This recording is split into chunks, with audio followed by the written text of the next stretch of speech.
Baik, Assalamualaikum warahmatullahi wabarakatuh. Sehat bagi kita semua. Kami kelompok 4 mempresentasikan hasil diskusi kami mengenai turunan atau derivat nilai-nilai anti korupsi dan prinsip-prinsip anti korupsi.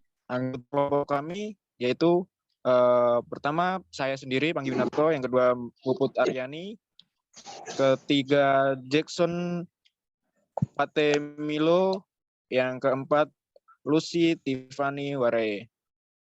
Untuk materi pertama akan saya jelaskan. Jadi langsung saja, pada dasarnya korupsi itu terjadi karena ada dua faktor, yaitu faktor internal atau faktor niat dan faktor eksternal atau kesempatan. Jadi terjadinya korupsi itu karena ada niat dan kesempatan. Niat lebih terkait dengan faktor individu yang meliputi perilaku dan nilai-nilai yang dianut. Sedangkan kesempatan terkait dengan sistem yang berlaku. Upaya pencegahan korupsi dengan menanamkan nilai-nilai anti korupsi pada individu, setidaknya ada 9 nilai anti korupsi yang penting dan ditanamkan oleh semua individu. Apa saja? Yang pertama adalah kejujuran, kedua kepedulian, kemandirian, kedisiplinan, pertanggungjawaban, kerja keras, kesederhanaan, keberanian, dan keadilan. Nilai-nilai inilah yang mendukung prinsip anti korupsi yang dijalankan dengan baik. Anti korupsi tersebut yang pertama yaitu kejujuran. Apa sih kejujuran itu? Kejujuran itu yang menurut Sugono, kata jujur didefinisikan dengan lurus hati atau tidak berbohong dan tidak curang. Jujur adalah sifat yang sangat penting bagi kehidupan mahasiswa, baik dalam kehidupan maupun kehidupan bermasyarakat di kampus.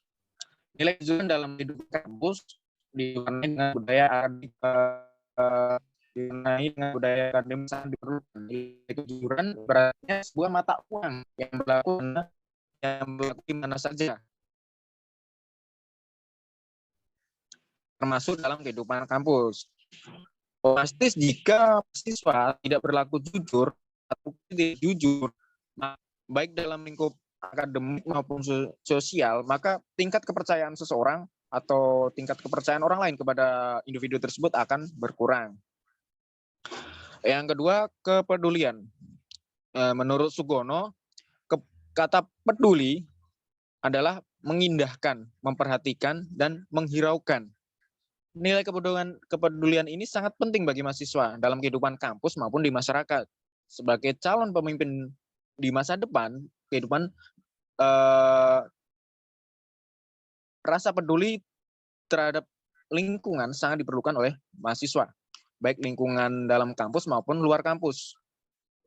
Rasa peduli seorang mahasiswa harus dimulai ditumbuhkan sejak berada di kampus. Oleh karena itu, upaya untuk mengembangkan sikap peduli di kalangan mahasiswa sebagai objek didik yang penting, seorang mahasiswa dituntut untuk peduli terhadap proses belajar mengajar di kampus, terhadap pengolahan sumber daya di kampus secara efektif dan efisien, serta terhadap berbagai hal yang berkembang dalam kampus.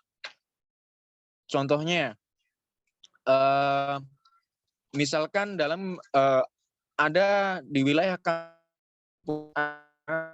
kota kampus A ada bencana, atau di kota lain ada bencana, mahasiswa itu tergerak untuk peduli untuk membuat penggalangan dana untuk membantu masyarakat yang terkena bencana tersebut. Yang ketiga adalah kemandirian. Kondisi mandiri bagi siswa diartikan sebagai proses mendewasakan diri, yaitu dengan tidak bergantung pada orang lain untuk mengerjakan tugas dan tanggung jawab. Hal ini penting untuk masa depan di mana mahasiswa termasuk mahasiswa tersebut harus mengatur kehidupan dan orang-orang yang berada di bawah tanggung jawabnya. Sebab tidak mungkin tidak mungkin orang yang tidak dapat mandiri atau mengatur dirinya sendiri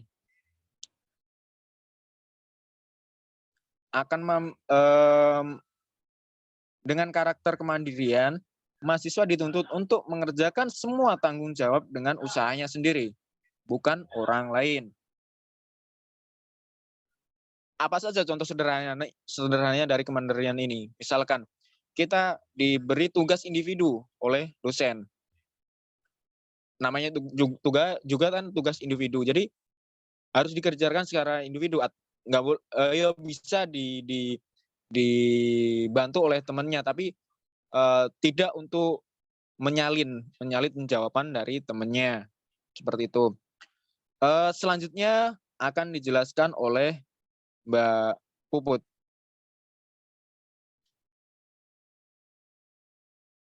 Nah, cek suara saya apakah bisa didengar? Bisa, Mbak. Baik, selanjutnya yaitu kedisiplinan. Kedisiplinan menurut Sugiono, definisi kata disiplin adalah ketaatan atau kepatuhan kepada peraturan. Sugiono 2008. Dalam mengatur kehidupan kampus, baik akademik maupun sosial, mahasiswa perlu disiplin. Hidup disiplin tidak berarti harus hidup seperti pola militer, di barak militer, namun hidup disiplin bagi mahasiswa adalah dapat mengatur dan mengelola waktu yang ada untuk dipergunakan dengan sebaik-baiknya untuk menyelesaikan tugas, baik dalam lingkup akademik maupun sosial kampus. Nah, manfaat dari hidup disiplin adalah mahasiswa dapat mencapai tujuan hidupnya dengan waktu yang lebih efisien. Disiplin juga membuat orang lain percaya dalam mengelola suatu kepercayaan. Nah, contohnya, misalnya orang tua akan lebih percaya pada anaknya yang hidup disiplin untuk belajar di kota lain dibandingkan dengan anak yang tidak disiplin. Selain itu, disiplin dalam belajar perlu dimiliki oleh mahasiswa agar diperoleh hasil pembelajaran yang maksimal. Next.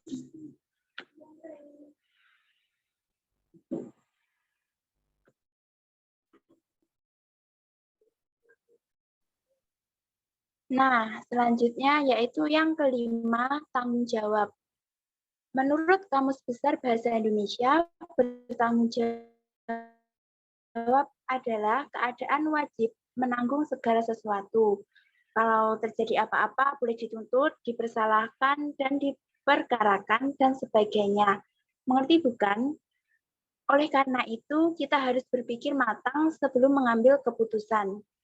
Bertanggung jawab juga berarti berani mengakui kesalahan dan siap atas segala akibat yang ditimbulkan. Contoh antara lain yaitu bertanggung jawab terhadap diri sendiri, seperti menjaga kesehatan dan mengejar cita-cita.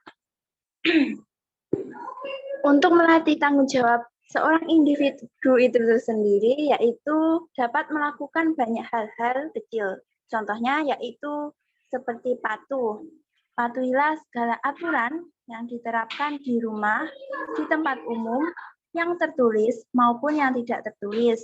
Seperti jangan buang sampah sembarangan, dan berikutnya patuhilah nasihat orang tua dan jika melakukan kesalahan. Yang kedua yaitu mengerjakan setiap tugas yang diberikan orang tua, guru, ataupun tugas dari teman-teman yang dipercayakan kepada diri kita. Jangan menunda-nunda pekerjaan dan mencari kambing hitam. Jika melakukan kesalahan dalam mengerjakan tugas, karena inti dari tanggung jawab yang sebenarnya yaitu harus bersifat amanah. Nah, yang ketiga yaitu amanah terhadap jabatan yang diberikan kepada kita. Semisal, ketua OSIS, ketua kelas, bahkan ketua DPR memiliki kewajiban yang sama, yaitu menjalankan tugasnya dengan sebaik-baiknya dan bertanggung jawab atas bawahannya, dan tentunya tugasnya sendiri. Dalam menjalankan tugas, kita tidak bisa lari dari tanggung jawab, karena kelak di akhirat manusia akan dimintai pertanggungjawaban atas seluruh hal yang telah dilakukan. Definisi kata tanggung jawab adalah keadaan wajib menanggung segala sesuatu, kecuali kalau terjadi apa-apa boleh dituntut, dipersalahkan, dan diperkarakan.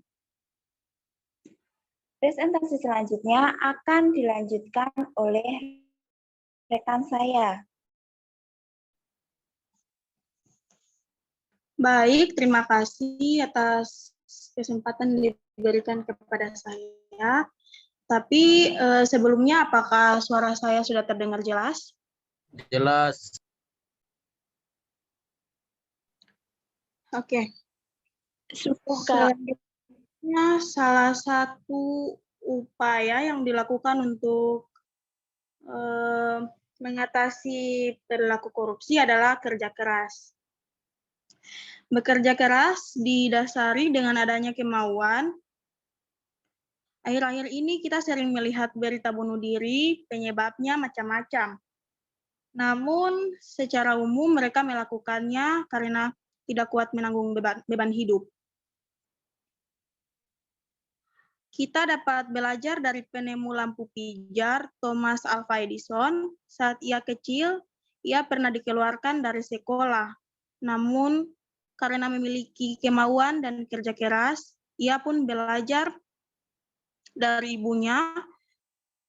Kemudian di usia 12 tahun, memperoleh penghasilan dengan cara bekerja menjual koran dan surat kabar, buah apel, serta gula-gula di sebuah jalur kereta api. Iya, jadi bekerja keras jika didasari dengan adanya kemauan, itu kita mendapatkan apa yang kita inginkan.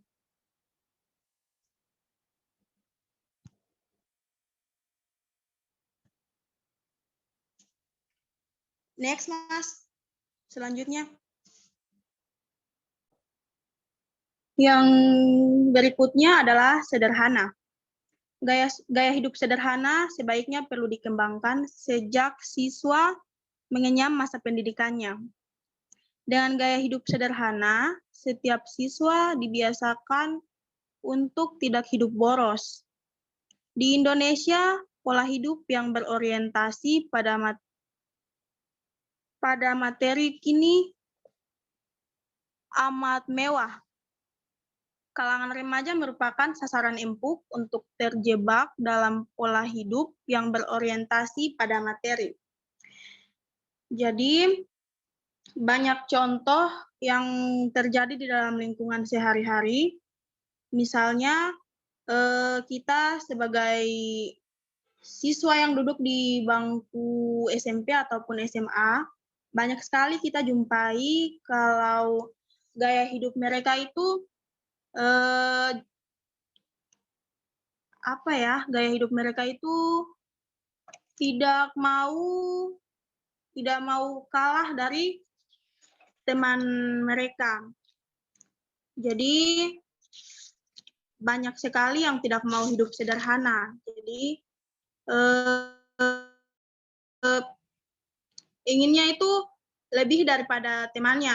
Misalnya temannya punya hal yang lebih dari dia juga mau untuk lebih daripada temannya itu. Hidup sederhana bisa dimulai dari diri sendiri. Dalam penerapannya dalam kehidupan sehari-hari. Yang menjadi masalah sekarang adalah kita sering diberi anjuran atau pembelajaran untuk hidup sederhana, tapi tidak diberikan panutan. Dengan gaya hidup sederhana, setiap mahasiswa dibiasakan untuk tidak hidup boros, hidup sesuai dengan kemampuannya, dan dapat memenuhi kebutuhannya. Kerap kali kebutuhan diidentikan dengan keinginan semata, padahal tidak selalu kebutuhan sesuai dengan keinginan dan sebaliknya. Dengan menerapkan prinsip hidup sederhana,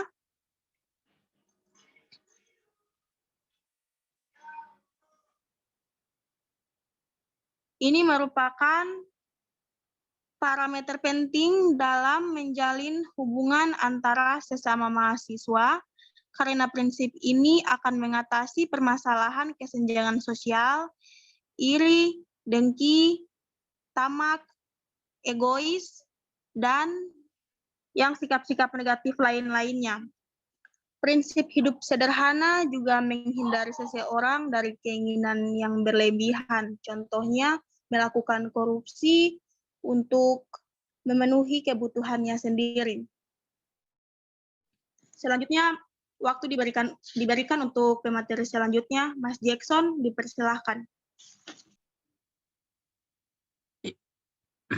Ya, oke, baik. Model 8, keberanian. Jangan takut untuk menjadi berani. Mahasiswa memerlukan keberanian untuk mencapai kesuksesan. Tentu saja keberanian siswa akan semakin matang jika diiringi dengan keyakinannya. Keyakinan akan kuat jika pengetahuannya juga kuat. Berani mengambil resiko untuk mengejarkan sesuatu tentunya juga harus dibarengi dengan tanggung jawab.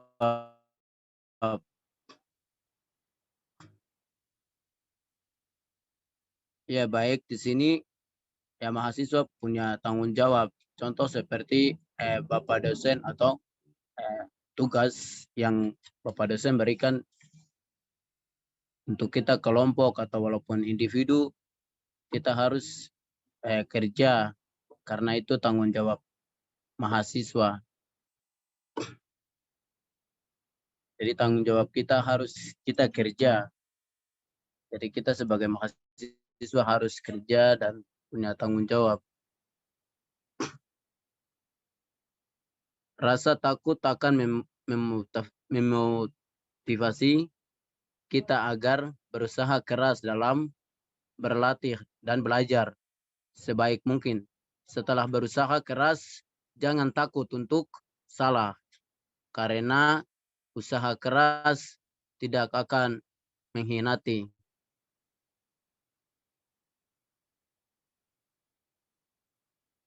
Walaupun tidak menjadi nomor 1, tapi kita telah berhasil.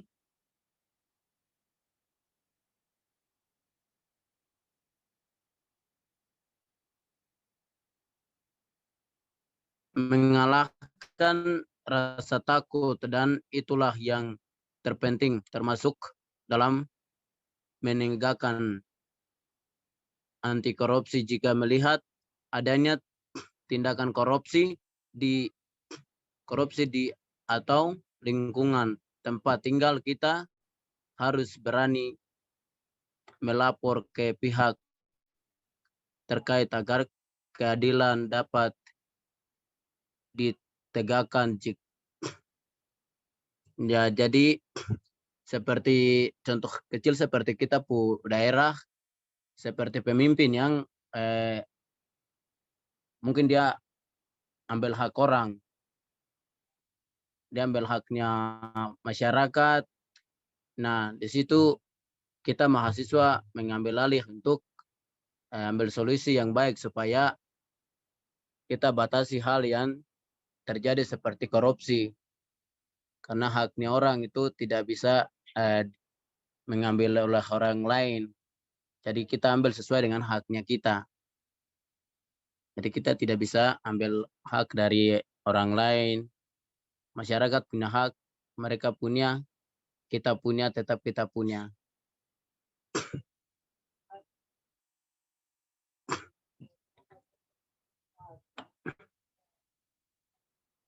Mahasiswa memerlukan keberanian untuk mencapai kesuksesan. Tentu saja keberanian mahasiswa akan semakin matang diiringi dengan keyakinannya, pengetahuan yang mendalam, menimbulkan perasaan percaya kepada diri sendiri jika mahasiswa menguasai.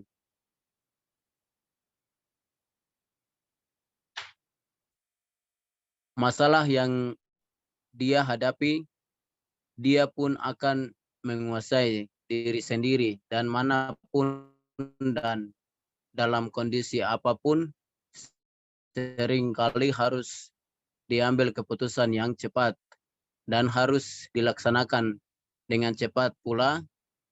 Salah satu kesempatan terbaik untuk membentuk suatu pendapat atau penilaian yang sebaik-baiknya adalah dalam kesunyian dan mana dia bisa berpikir tanpa diganggu. 9. Keadilan. Berdasarkan arti katanya adil adalah sama berat, tidak berat sebelah, tidak memihak. Bagi mahasiswa, karakter adil ini perlu sekali dibina sejak masa perkuliahan agar mahasiswa dapat belajar mempertimbangkan dan mengambil keputusan secara adil dan benar. Nah, jadi apa yang terjadi di daerah kami, contoh seperti pemimpin dan masyarakat, ya kita mahasiswa harus tidak boleh membela sebelah, tapi kita harus mengambil tengah. Kita tengah supaya cari solusi yang baik, supaya amankan pihak yang sebelah dan pihak yang sebelah. Di dalam kehidupan sehari-hari, pemikiran-pemikiran sebagai dasar pertimbangan untuk menghasilkan keputusan dan terus berkembang sering dengan pengalaman dan pengetahuan yang dimiliki seseorang. Dalam masa perkuliahan, setiap mahasiswa perlu didorong untuk mencari pengalaman dan pengetahuan melalui interaksinya dengan sesama mahasiswa lainnya. Dengan demikian, mahasiswa diharapkan dapat semakin bijaksana dalam mengambil keputusan di mana permasalahan semakin lama semakin kompleks atau rumit untuk diselesaikan. Terima kasih, waktu kembali. Baik, terima kasih. Demikian presentasi dari kami. Mungkin dari teman-teman bisa mengajukan pertanyaan di kolom komentar. Sekian dari kami. Wassalamualaikum warahmatullahi wabarakatuh. Salam sejahtera bagi kita semua.